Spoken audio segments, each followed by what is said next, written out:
Hello everyone, welcome and welcome back to my channel.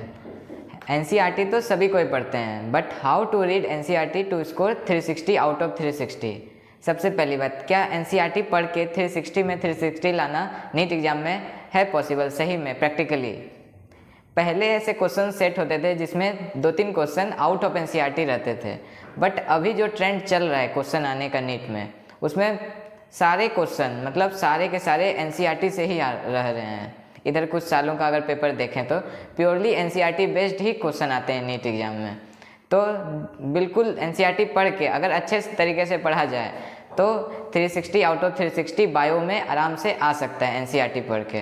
तो चलिए आज यही डिस्कस करने वाले हैं कि किस तरीके से पढ़ना है।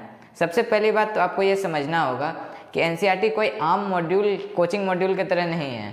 एनसीईआरटी एक बहुत ही साइंटिफिक बुक है। इसमें ऐसा है कि बहुत सारा डाटा को बहुत कम स्पेस में दिया हुआ है। एक एग्जांपल से जैसे 400 पेज का कंटेंट 200 पेज में ही समेट के दिया हुआ है। तो इसको पढ़ने का तरीका भी बहुत अच्छा होना चाहिए ताकि एक ही 2 बार में हमें कॉन्सेप्ट क्लियर हो जाए अच्छे से। मैं आपको कुछ स्टेप्स बताने वाला हूँ। अगर आप उन स्टेप्स को फॉलो करके एनसीईआरटी को पढ़ते हो तो आपके बायो में 360 आउट ऑफ 360 आराम से आएंगे।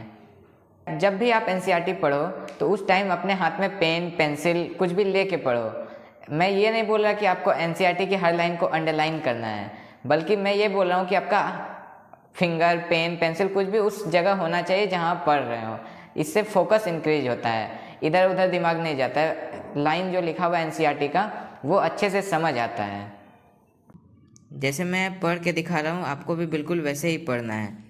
DNA as an acidic substance present in nucleus was first identified by Friedrich Miescher in 1869। आप पेन से कर सकते हैं या अपने उंगलीज का यूज कर सकते हैं, लेकिन जिस लाइन को पढ़ रहे हैं वहाँ पे पॉइंट करते हुए पढ़िए। इससे कंसंट्रेशन बढ़ता है और फोकस के साथ आप पढ़ेंगे तो एक बार में आपके ब्रेन में जाएगा। इसी तरह आपको पढ़ना है। एनसीईआरटी की खाली स्पेस जो कि हर पेज के साइड में रहता है, उसका प्रॉपर यूटिलाइज करो। जब भी कुछ थोड़ा सा नया पता चले या पीवाईक्यू या कुछ एक्स्ट्रा टॉपिक पता चले, सर ने बताए, उसको उसी टाइम उस पेज में साइड में नोट कर लो, ताकि जब भी दोबारा रिवीजन के लिए पढ़ो तो उस टॉपिक आपको वो पॉइंट वहाँ पे मिले। मैं इसी खाली स्पेस की बात कर रहा था। आप जैसे अपने लैंग्वेज में जो भी शॉर्ट में आपको समझ आए उसे आप अपने खाली प्लेस पे लिख सकते हैं, ताकि बाद में रिवीजन के समय आपको आसानी हो। देखिए,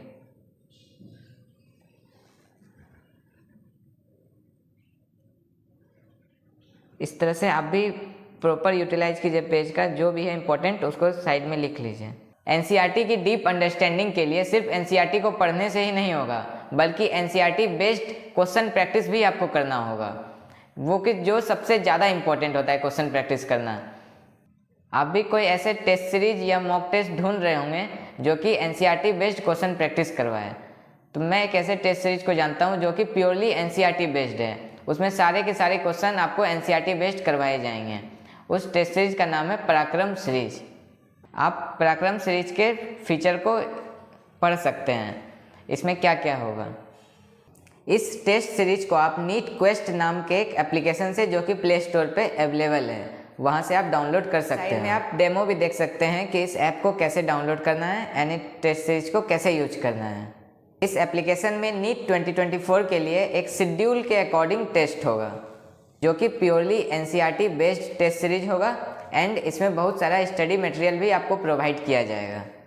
बता देता हूँ, completely NCERT based. Second, audio, video and text based explanation of each and every question. सारे क्वेश्चन को आपको एक्सप्लेन किए जाएंगे, ऑडियो, वीडियो, टेक्स्ट बेस्ड। सबसे important feature, recommendation of similar question. ये सबसे ज़्यादा इंपॉर्टेंट है, क्योंकि जिस तरह के कॉन्सेप्ट के आप, अगर कोई क्वेश्चन गलती हुआ, उसी तरह के कॉन्सेप्ट के आप 2-3 क्वेश्चन और कर लोगे तो आपका वो अच्छा से मतलब समझ आ जाएगा वो टॉपिक आपको। ये वाला बहुत अच्छा फीचर है इस टेस्ट सीरीज का। Previous year and NCERT marked question आपको इसमें मिलेंगे। टेस्ट जो होगा वो प्योरली एनटीए बेस्ड होगा। अभी जो लेटेस्ट एनटीए का रूल है उसी के अकॉर्डिंग टेस्ट होगा। प्रैक्टिस टेस्ट विथ टाइमर, इससे आपकी टाइम मैनेजमेंट भी सही होगा। में रिजल्ट भी दिखेगा लास्ट में, जो रिजल्ट टेस्ट देने के बाद होता है, उससे आप एनालिसिस प्रॉपर कर सकते हो कि आपको कैसे इम्प्रूवमेंट हो रहा है।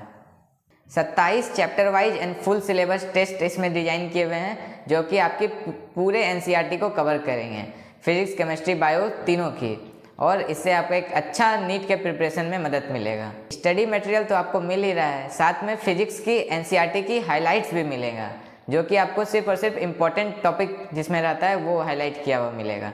आप लोग वेट मत करो, जल्दी से इस टेस्ट सीरीज में इनरोल हो जाओ एंड यूज करके देखो। इसमें एक रिफंड का भी फीचर है, अगर आपको पसंद नहीं आता है तो 3 दिन के अंदर इस दिए गए ईमेल आईडी पे आप मैसेज करके रिफंड के लिए भी बोल सकते हो।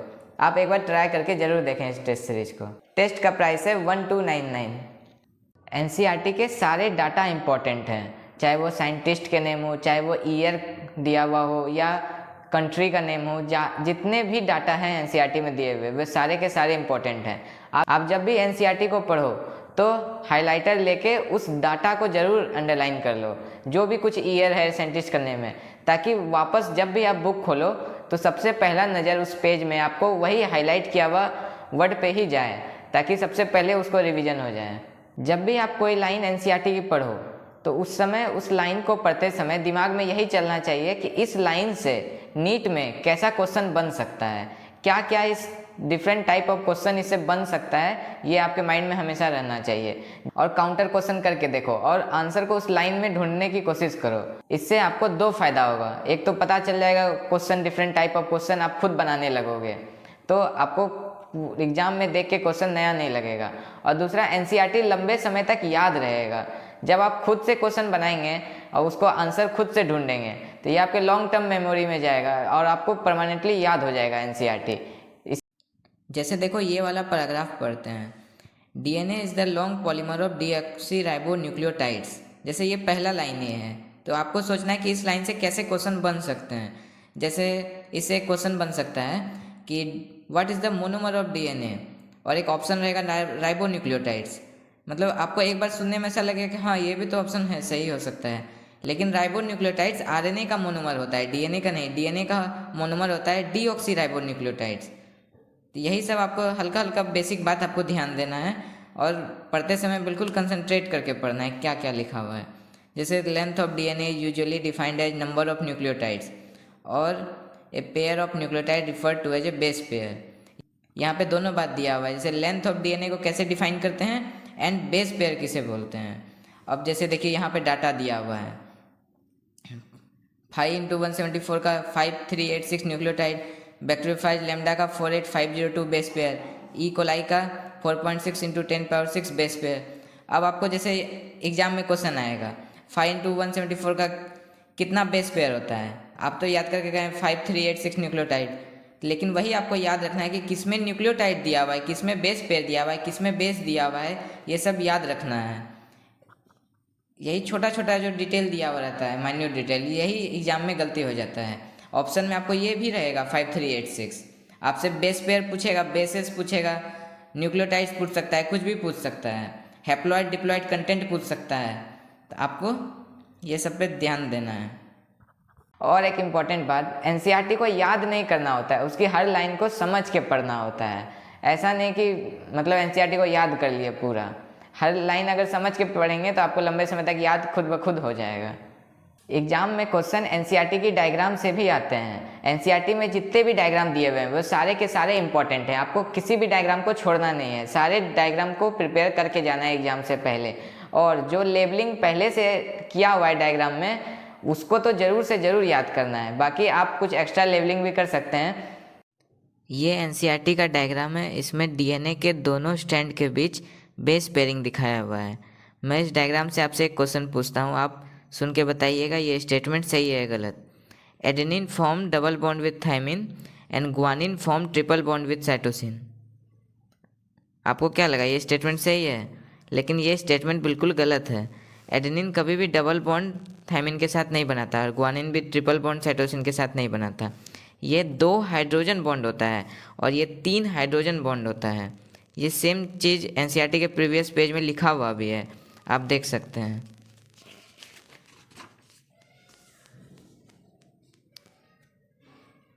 Adenine form 2 hydrogen bond with thymine from opposite strand and vice versa. Similarly, guanine is bonded with cytosine with 3 hydrogen bond. ये डबल बॉन्ड या ट्रिपल बॉन्ड नहीं है, ये 2 हाइड्रोजन बॉन्ड और 3 हाइड्रोजन बॉन्ड है। यही माइन्यूट डिटेल एग्ज़ाम में आपको याद रखना है। अभी अच्छे से पढ़िएगा तभी एग्ज़ाम में याद रहेगा। हर चैप्टर के स्टार्टिंग में इंट्रोडक्शन एंड हर चैप्टर के लास्ट में समरी, ये भी इम्पॉर्टेंट होता है। बहुत कोई, मुझे पता है बहुत कोई इसको स्किप कर देते होंगे। इंट्रोडक्शन तो फिर भी पढ़ते होंगे, समरी को वो भी स्किप कर देते होंगे। ये दोनों के दोनों इम्पॉर्टेंट है, एग्जाम में इससे भी क्वेश्चन आए हुए हैं, तो इसे बिल्कुल भी इग्नोर ना करें। इंट्रोडक्शन एंड समरी दोनों को अच्छे से पढ़ना है, जैसे कि एनसीईआरटी को पढ़ते हैं चैप्टर का चीज़, उसी तरह उसको भी पढ़ना है। और एक इम्पॉर्टेंट बात, जो चैप्टर के स्टार्टिंग में दिया हुआ रहता है साइंटिस्ट सब के बारे में, उसको भी ज़रूर पढ़ें। जैसे इस चैप्टर के स्टार्टिंग में दिया हुआ है GN रामाचंद्रन सर के बारे में, तो इसे भी एक बार ज़रूर पढ़ें। इसमें भी बहुत सारा इम्पोर्टेंट बात होता है जो कि एग्ज़ाम में आ सकता है। जैसे कि GN रामाचंद्रन सर जो थे, उन्होंने triple helical structure of collagen fibre दिया था। ये बात इम्पॉर्टेंट है, ये नीट के MCQ में आ सकता है, तो इस तरह के बात को आप अंडरलाइन करके रखें, इसको भी इग्नोर नहीं करें, इसको भी ज़रूर पढ़ लें। एनसीईआरटी की किसी भी टॉपिक को इग्नोर नहीं करना है। आपने बहुत जगह सुना होगा, जैसे ये इम्पोर्टेंट टॉपिक है इसको ज़्यादा फोकस करो, और ये टॉपिक कम इम्पोर्टेंट है इसको मतलब उतना नहीं पढ़ना है अच्छा से। लेकिन ऐसा आप बिल्कुल भी नहीं करें। एनसीईआरटी में दिया हुआ है तो इम्पोर्टेंट है, सारा टॉपिक को पढ़ना है, किसी टॉपिक को छोड़ना नहीं है, क्योंकि कोई नहीं जानता कि कब एग्जामिनर किस टॉपिक से कौन सा क्वेश्चन बना दे। इसीलिए इम्पोर्टेंट कुछ भी ऐसा नहीं है कि ये इम्पोर्टेंट नहीं है, सारा का सारा इम्पोर्टेंट है। आपको कोई टॉपिक को नहीं छोड़ना है, कम से कम एक बार पढ़ना ज़रूर है सारे टॉपिक को एनसीईआरटी में जो दिया हुआ है। अगर आप 360 आउट ऑफ 360 एनसीईआरटी में लाना चाहते हैं तब। मैं एक बार आपको अपना बुक दिखाता हूँ, एक बार देखिए।